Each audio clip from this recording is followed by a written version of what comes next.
కొత్త ఆర్థిక సంవత్సరం ప్రారంభం రోజే దేశీయ స్టాక్ మార్కెట్లు కుప్పకూలాయి. సూచీలు భారీ నష్టాల్లో కొనసాగుతున్నాయి. మార్కెట్లను అమెరికా టారిఫ్ల భయం వెంటాడుతుంది. 1100 పాయింట్లకు పైగా సెన్సెక్స్, 275 పాయింట్లకు పైగా నిఫ్టీ నష్టపోయాయి.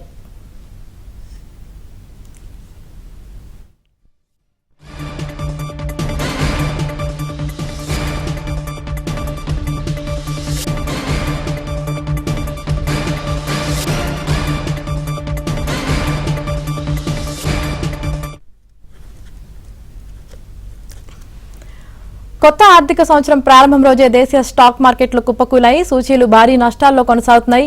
మార్కెట్లను అమెరికా టారిఫ్ల భయం వెంటాడుతుంది. 1100 పాయింట్లకు పైగా సెన్సెక్స్, 275 పాయింట్లకు పైగా నిఫ్టీ నష్టపోయాయి.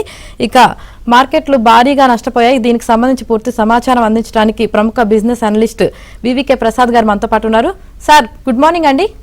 గుడ్ మార్నింగ్ సార్, కొత్త ఆర్థిక సంవత్సరం ప్రారంభం రోజే దేశీయ స్టాక్ మార్కెట్లు అయితే భారీగా కుప్పకూలాయి. అసలు దీనికి గల కారణాలు ఏంటండి? భారీగా కుప్పకూలిపోలేదమ్మా. 1% తగ్గితే భారీగా కుప్పకూలింటే నిర్వచనం అవటం మంచి పద్ధతి కాదు. ఎప్పుడు కూడా మార్కెట్ లో వాస్తవం కన్నా భయం భయంకరంగా ఉంటది. ఈ తెలియని భయం వెంటాడుతున్నప్పుడు మార్కెట్ లో అందరూ కూడా ముందు జాగ్రత్త పడదాం అనుకుంటారు.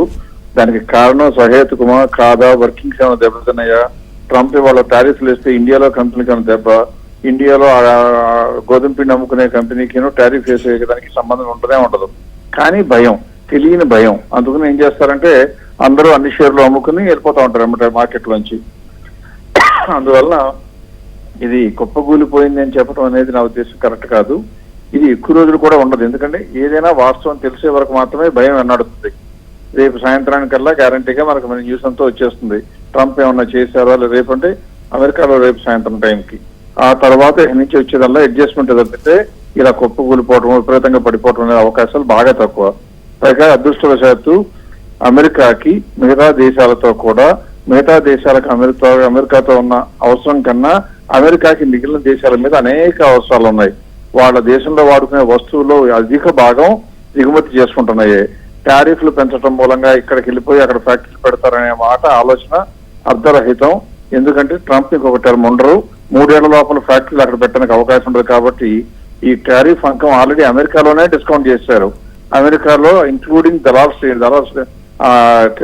వాల్ స్ట్రీట్ కూడా ఆల్రెడీ నెగ్లెక్ట్ చేయడం మొదలుపెట్టింది. అందుకే నేను పెరిగింది. సో కాబట్టి ఇది ప్రపంచవ్యాప్తంగా కూడా వాస్తవం గుర్తెరగడానికి కొద్దిగా సమయం పట్టొచ్చాము, కానీ కంగారు పడవలసిన అవసరం ఏమాత్రం లేదు అని నా ఉద్దేశం. Right sir, thank you.